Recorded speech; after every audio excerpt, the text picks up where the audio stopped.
we are happy that we are privileged to organize the birth bicentenary celebration of the greatest thinker of the last millennium, Karl Marx. We are also happy indeed that we are organizing a seminar with the speaker, EricToussaint, eminent economist, political scientist and historian who is in Belgium, and his entire work mainly it is thrust on the Latin America. He is the man who suggested Bank of South, that is an alternative to IMF World Bank model. He is also a man who headed the debt commission that was set up by Rafael Correa in Ecuador in 2007. And Eric is also a man who worked on the public debt of Greece. So we are happy indeed that he came to Colombo a few days back. We contacted on behalf of Sampreeti, Sanskriti, instantly agreed to come to our seminar, thanks to EricToussaint. And we are really happy that yesterday only we contacted with Professor Dr. Ashim Dasgupta and we requested him to preside over today's function. And despite his busy schedule and other works, he preferred to come to our meeting, and this seminar will be presided over by him. At the outset, I must thank the Sampreeti Sanskriti for organizing this very topical seminar here. Professor EricToussaint,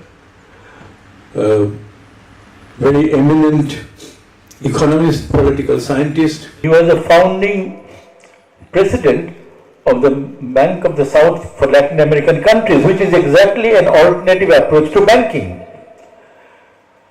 It's true that even after making this approach, there have been back and forth movement in Latin American experience.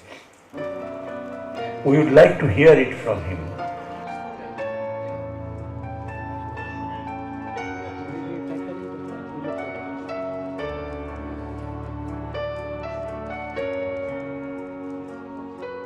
Happy to be with you today and to commemorate the birth of Karl Marx. We should remember that Karl Marx, speaking about the Paris Commune, which was, as he said, the first experience of the proletariat coming to power in the year 1871.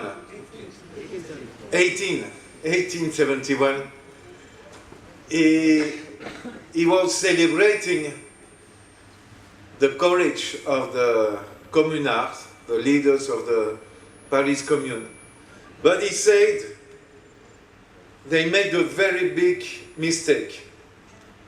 They didn't take the central bank of France. They let it totally free of acting against the commune.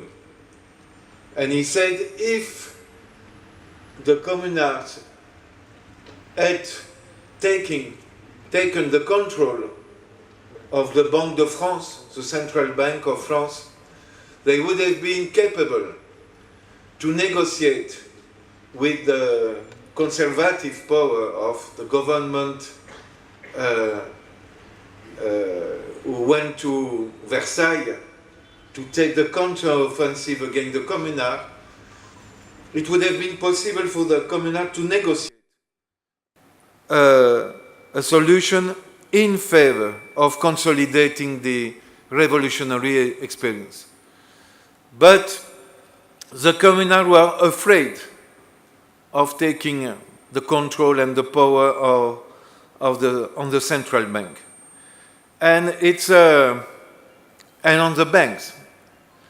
And it's a very important lesson from different experience in the two last centuries. Fortunately, the Bolsheviks in 1917 didn't hesitate to take the control and to expropriate all the banks, to nationalize the banks, to cancel all the, thanks to that, to cancel all the peasant debt and to finance the reconstruction of Russia and after that the USSR in the year after.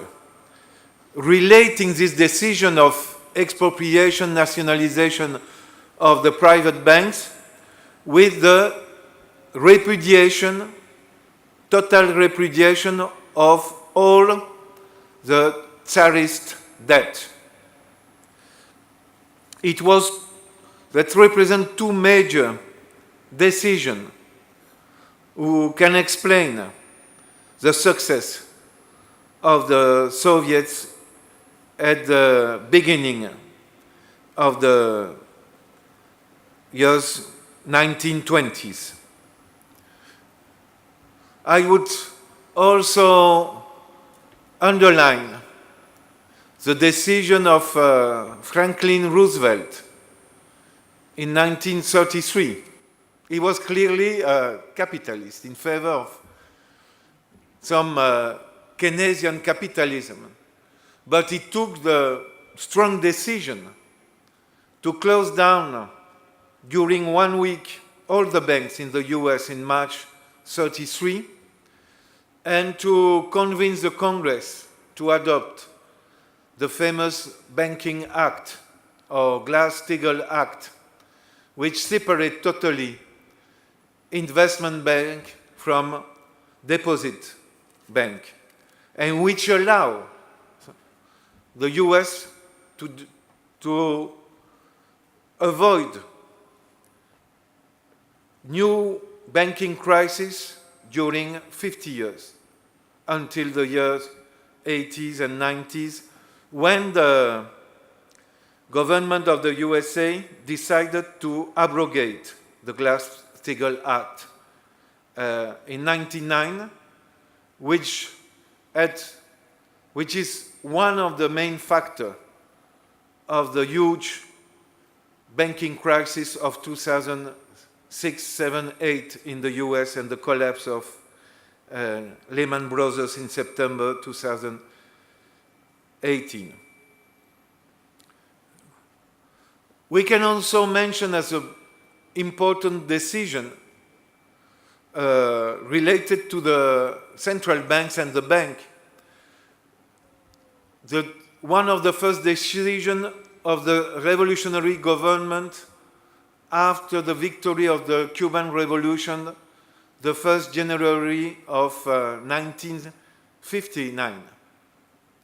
You will remember that Fidel Castro and his comrades decided to ask the Commandant Che Guevara to be the president of the Central Bank of Cuba.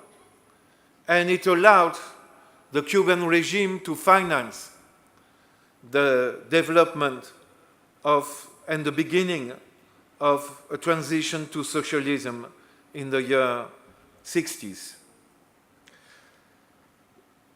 And it's exactly because the big capital using the year 1980s and 90s to organize an offensive against labor, it is because they took this offensive that they succeeded in deregulating totally the banking sector in the capitalist states, in the US, in Canada, in Europe,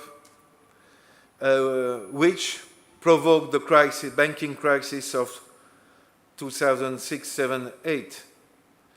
And answering the crisis of the banks, the private banks, they decided, the big capital and the government, complice to the big capital, to bail out and to nationalize a lot of big banks.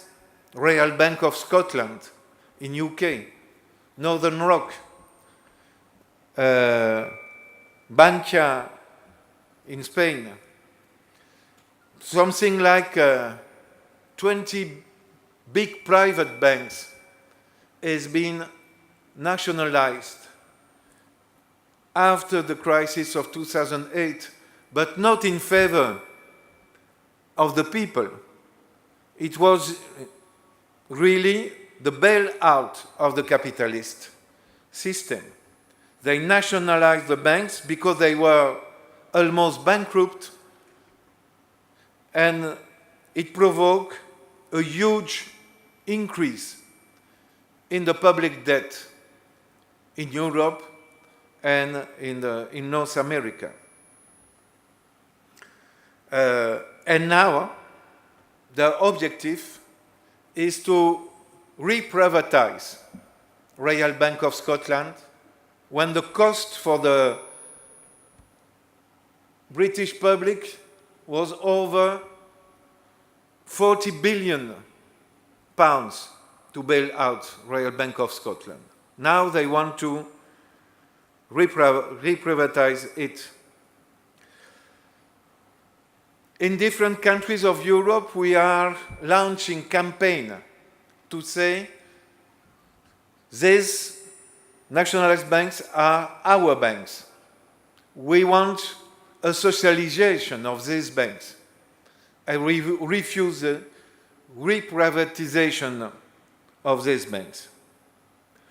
Coming to the question of the banking sector in India,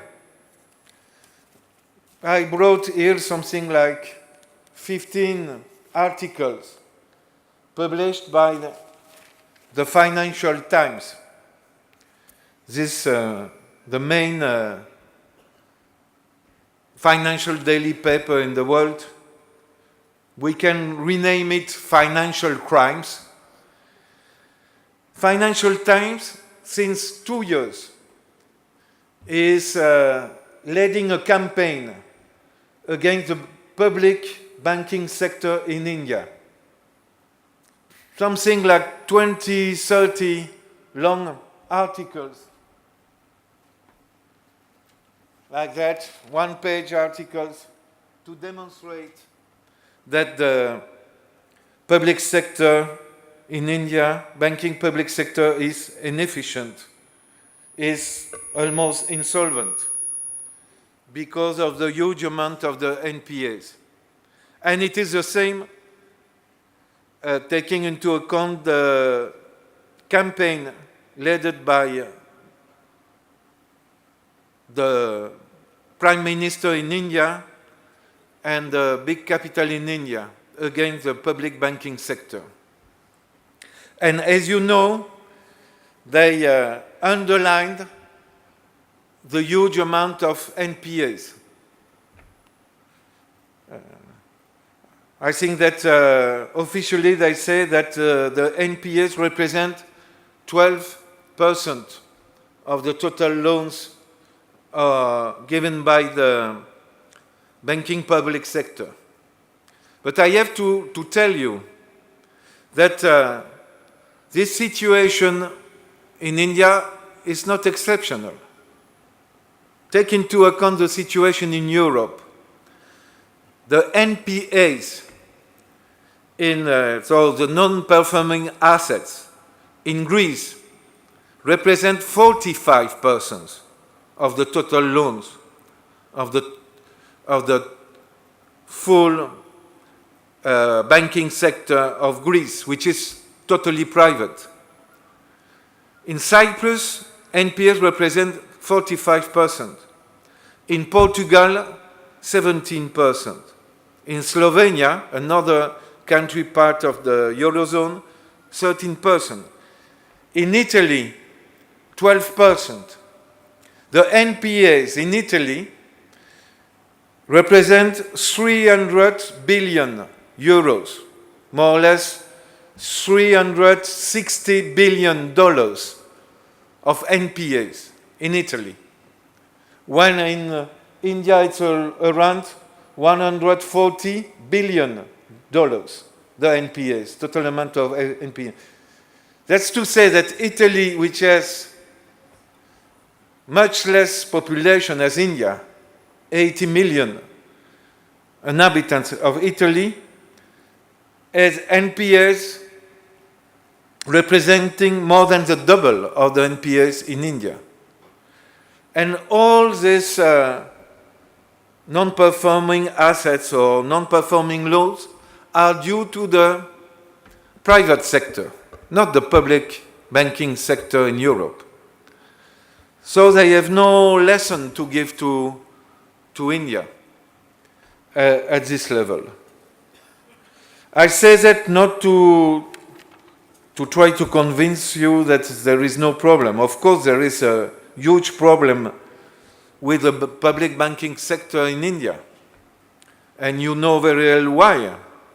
The main reason is that the public banking sector is not led in favor of the majority of the population of India. It is a complice to the big capital in India.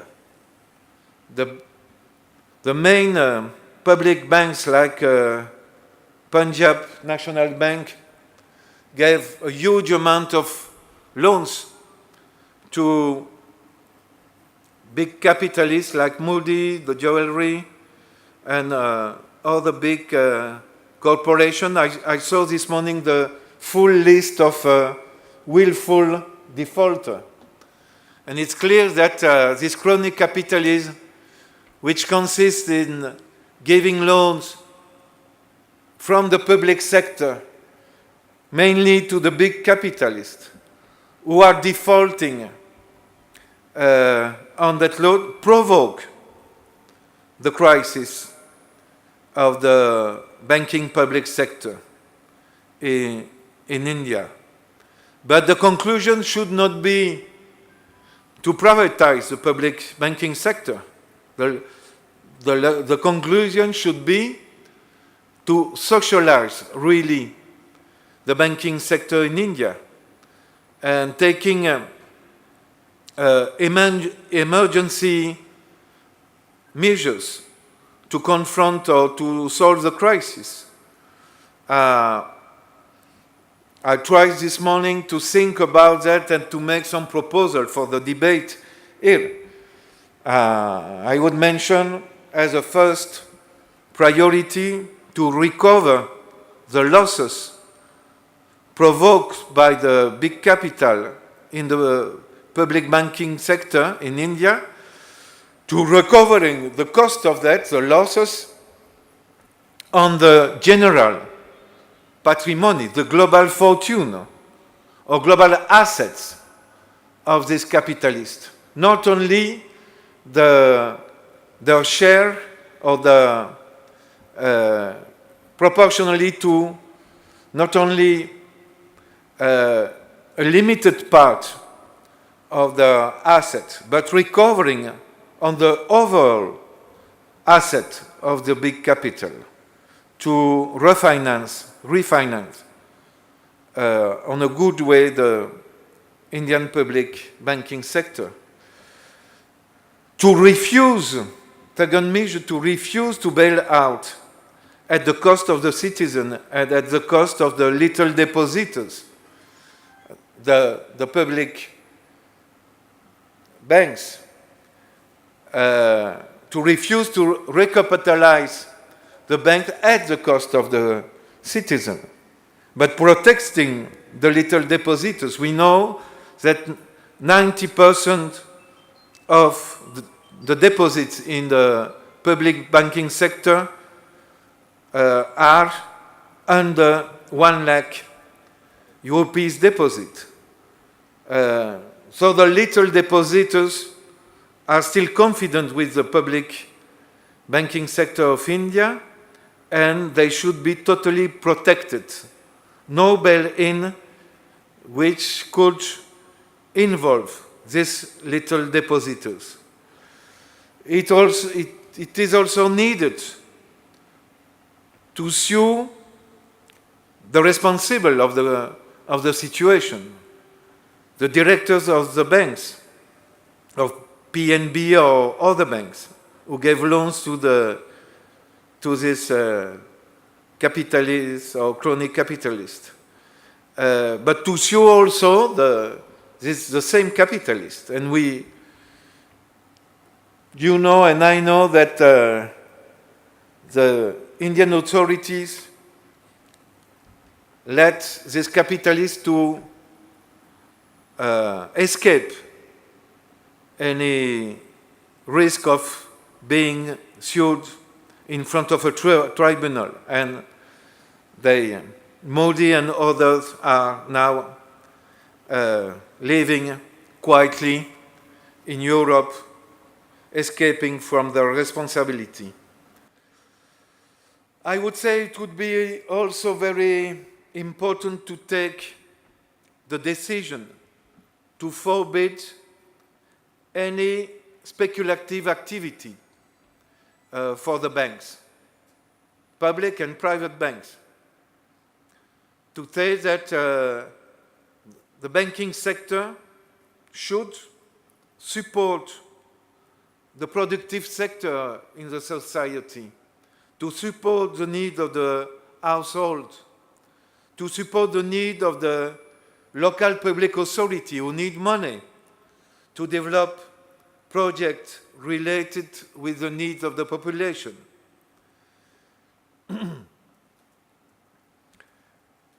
Also as emergency policy, to force the private sector to look for financing their project with the private sector.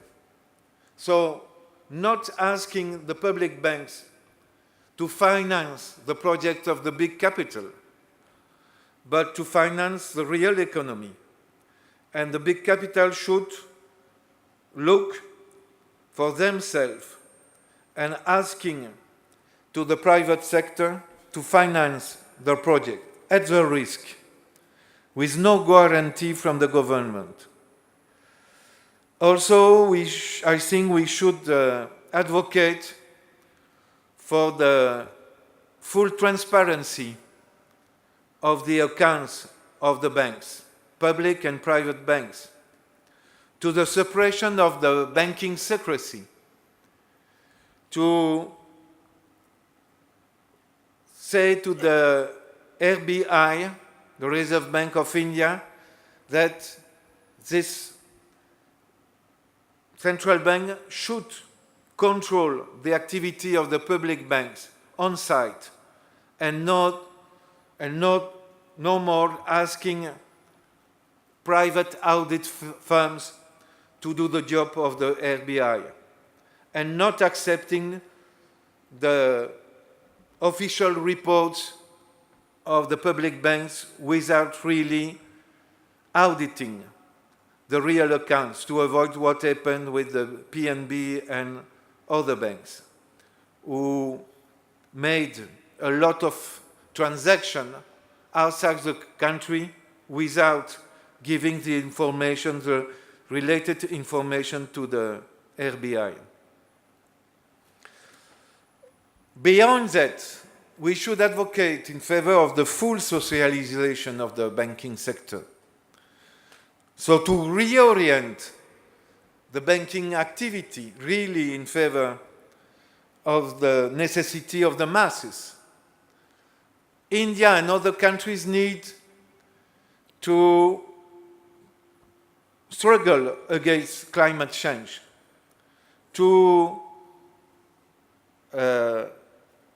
invest a lot of money for the ecological transition and to satisfy the need of the majority of the population. So that need a lot of money to do that. But to do that correctly, we need the full expropriation of the remaining private sector in the banks without compensation, and to redirect investment to legitimate projects under the control of the citizenship of the country. Now I would like to speak about the general international situation. We have to remember what has provoked the crisis in Western countries and Western economies in 2008. It was the risk taken by the banks, private banks, creating structured products like mortgage-backed securities, asset-backed securities, which exploded in 2007 and 2008 and provoked the banking crisis in North America and Europe, and provoke an international economic crisis all over the planet in 2009, with a lot of countries in recession in 2009. When this occurred in 2008, the government, Western government, say, we will moralize the banking sector. We will impose a new discipline. We will reduce the bonus and the salaries of the directors and CEOs of the private banks.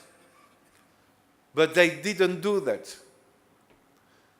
The private banks didn't clean their balance sheet in the last 10 years. And the central banks, Western central banks, but also the Bank of Japan, decided to rescue these banks and to use the quantitative easing policy, buying to the same banks toxic products. Do you know that the US Federal Reserve bought something like 2 trillion toxic products to the US banks? So now, inside the balance sheet of the US Federal Reserve, you have a timing bomb of $2 trillion of toxic assets, MBS, ABS, etc. So they bought that to the banks, because if they didn't buy this asset, the financial private banking system would have collapsed. But in place of really cleaning the asset of the banks, they transferred the toxic assets to the balance sheet of the US Federal Reserve. And the same was done by the European Central Bank and by the Bank of England.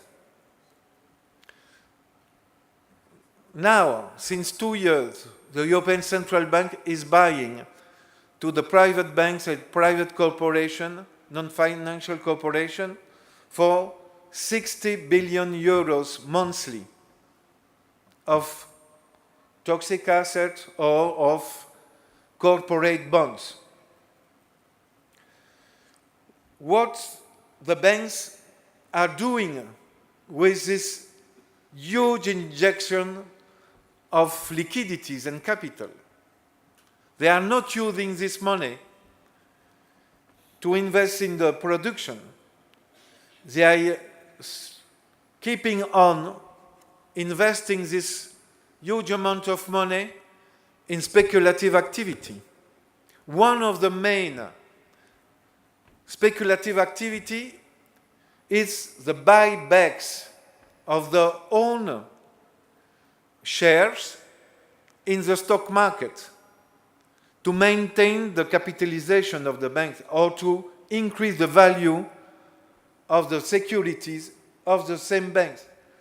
But by buyback of this action. And also, they use the money given by the central banks to increase the dividend distributed to the shareholders.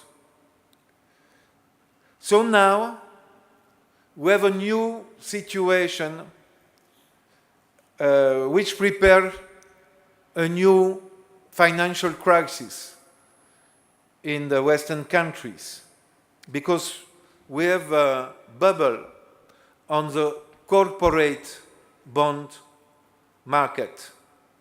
We have also a bubble at the level of the stock market, not only in Western countries, but also in Shanghai, in Hong Kong, in India, in several emerging economies. And the question is when these time bombs will explode. When will we have the explosion of the corporate bond bubble?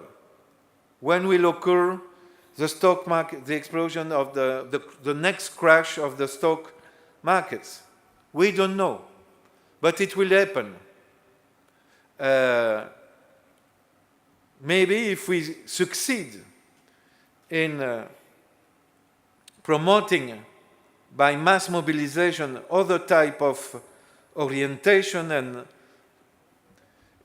the implementation of other type of policies that very different from neoliberal policy, we would be able to avoid such crisis. But I have some doubt because it will come soon.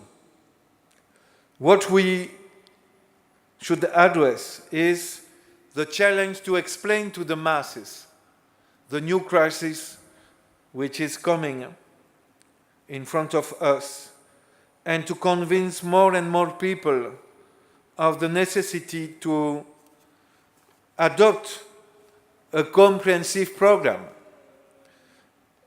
in favor of implementing anti-capitalist policies, in favor of beginning a transition to a real socialist economy. I would say that's a challenge for us. We should defend some conquest, and one of these conquests is the nature of the existing public banking sector in India. The fact that, as the colleague, ex-Minister of Finance, tells us that 70% of the banking market here is controlled by the public banks. We should protect this conquest, but at the same time we should go beyond and radicalize the program and our proposal, because I am sure that there is a disponibility, there is availability, there is an openness in huge sector of the masses for radical left proposal. You should remember what happened 2 years ago in the preparation of the presidential election in the US. Imagine what would happen if the Democratic Party had chosen Bernie Sanders as its candidate. Bernie Sanders, who was advocating in favor of socialism in the USA, would have gained the election against Trump. All the polls were showing that. See what is happening in UK. When Jeremy Corbyn, as a leader as a militant, anti-imperialist militant, succeeded in gaining the leadership of the Labour Party,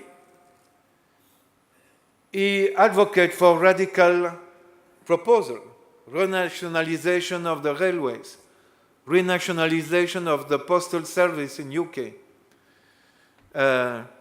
suppression of the fees in the university, strengthening the National Health Service in UK. All that radical proposal receive a very warm support in the masses in June 2017. And the Labour Party gained a lot of members of the parliament. And Theresa May lost a lot of members of the parliament. She is the prime minister, but in a permanent crisis of her government. So we see that not only in UK or in US, remember what happened in Greece in 2015. The people massively vote in favor of Syriza, hoping, expecting a radical policy. They also support Podemos in Spain, on the left bloc in Portugal. The problem is not really, for me, at the level of the masses. The problem is at the level of the leadership of the radical left formation. They are too timid. They are too moderate. They don't tackle really the new challenge presented by the capitalist crisis and the climate change crisis. So the challenge is to really adopt newly a policy advocated by Karl Marx in the Communist Manifesto, proposing to expropriate the big capital and to go for the construction of socialism.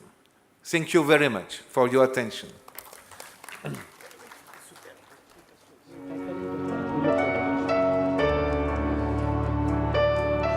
Have two questions in written form, which is a good number to start with. May I request other inquisitive members of the audience to raise your voice. Whatever thing which is bothering you, you put down it in your paper and ask it. We don't have too much of time. First question is, how does a state protect its banking sectors when it itself becomes an agent of neoliberal forces? It's from Friends of Latin America, India. Can you take these two questions? Second is, what were the prime states Morales took before declaring Bolivia as free of IMF and World Bank loan, in spite of having water crisis still in existence? Okay. There is a third question: why the left cannot be able to deliver radical slogans throughout the world? Yeah, the last question, I share the question. Why the left is not able to deliver radical slogans throughout the world? I think that there is still a traumatism after the experience, Stalinist experience in the 20th century, implosion of and collapse of the Soviet Union in 1991.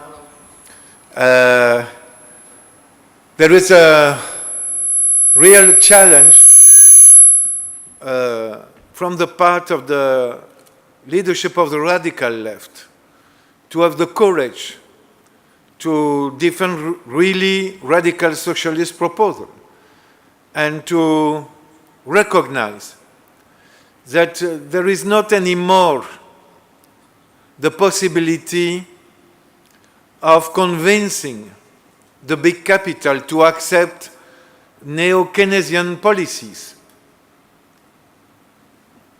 You know, the big capital in the year 1930s accepted neo-Keynesian policies led by Roosevelt himself and Keynes in the UK.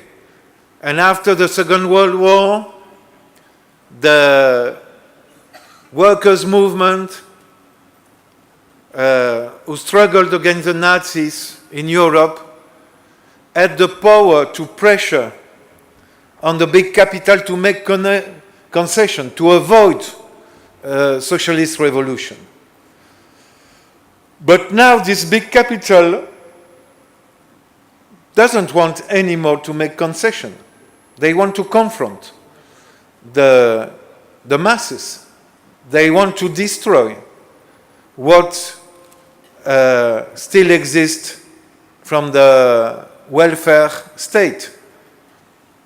They want to put in competition all the working classes and all the peasants of the world, and confronting, putting in competition Chinese peasants and workers against US or European or Indian workers and peasants. So they will not be coming from the capitalist system a capacity or a volunteer of auto-reform. So we should say that we need more than 1 century ago, we need a socialist or communist solution to the crisis. Not for ideological reason, but for in relation with the necessity. Because the climate change crisis and the economic crisis led the masses to the level of impoverishment at a very huge level. So the other question, how does the state protect its banking sector when it itself becomes an agent of neoliberal forces? Yeah, it's clear. A state will not protect its banking public sector if it becomes itself an agent of neoliberal policy. They will not. So it's the masses who can take the initiative. And if you know what happened in Venezuela, I was in 2008 an advisor of the Minister of Economy and Planification. Ayman El-Trudi was at this epoch the Minister of Economy. I tried to convince them to nationalize the banking sector in Venezuela, and they didn't do that. They only nationalized the Bank of Venezuela, paying a huge amount of compensation to the main Spanish bank, Santander, who was very happy with the compensation. So I was explaining to our comrade Asim, ex-Minister of Finances, that the problem in Venezuela is that the Chavez government, at the positive level, was distributing the majority of the incomes coming from the export of oil by Venezuela in favor of the masses. But at the end of the process of the circulation of the money, this money distributed by the state was accumulated in the private banking sector by the same capitalist classes, which is a comprador capitalist classes. They don't want to develop the country. They want to piller, to plunder the natural resources of Venezuela and to accumulate profit and capital, and they are doing so. That's the problem with the Maduro government now. I have a critical stance in front of the policy of the Maduro government. It's clear that in front of the aggressivity of Trump and the other, we defend the government of Venezuela. But we should also be critical with what they are doing, the limitation of the policy. And also, for instance, Chavez was saying, we will stop our participation to the IMF and the World Bank. But they didn't do that. They did something good. They decided, as Venezuela, Bolivia, Ecuador, to withdraw from the exit, the World Bank Tribunal on Investment. It was a good decision, but insufficient. We had the possibility to create a Bank of the South. It was a decision of Chavez and 6 other presidents in Latin America, the president of Ecuador, of Bolivia, of Brazil, of Argentina, of Uruguay, of Paraguay.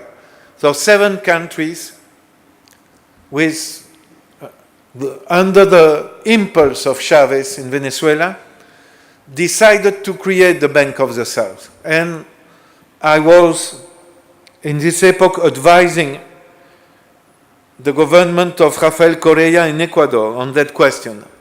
And I participated to the writing of the Ecuadorian proposal related to the creation of the Bank of the South.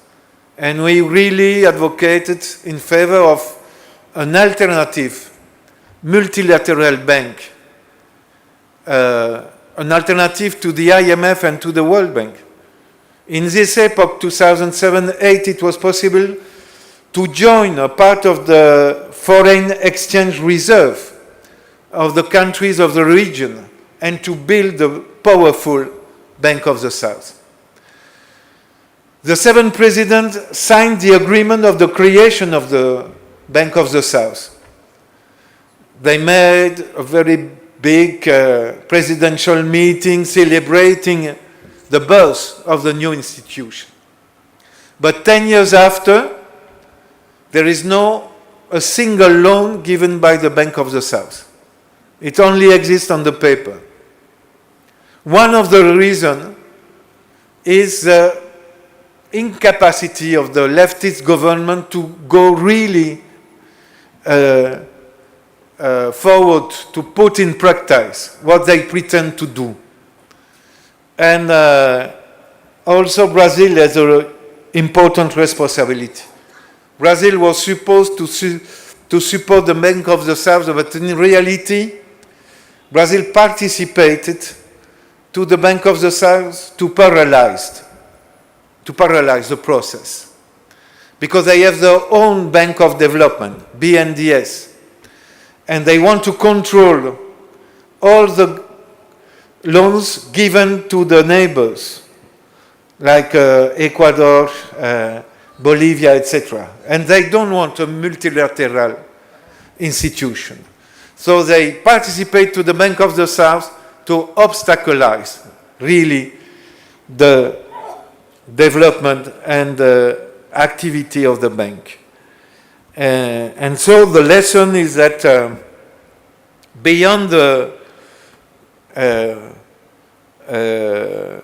discourse around the socialism on 21st century, we need radical left government who put really in practice what they pretend to do.